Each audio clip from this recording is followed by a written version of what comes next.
Mes vacances via Airbnb, si j'annule aujourd'hui, je perds 50% du montant. Est-ce que c'est normal en ces temps exceptionnels? Alors deux choses à savoir déjà sur cette plateforme. Déjà, elle a demandé aux propriétaires de proposer des conditions d'annulation assez flexibles et puis elle permet également de se faire rembourser 100% des logements qu'on a réservés au plus tard le 14 mars avec une date d'arrivée comprise, donc entre le 14 mars et le 31 mai. Ça veut dire que l'été, eh bien, il n'est pas compris. Alors, comment faire entendre sa voix, Benjamin Dourier?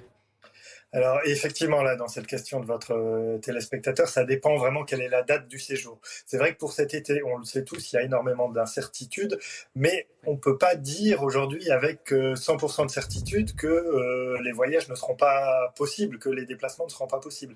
Donc c'est malheureusement prématuré pour annuler. Si vous annulez aujourd'hui une réservation d'été, eh ben, on va vous appliquer les frais d'annulation qui sont prévus au contrat de façon habituelle.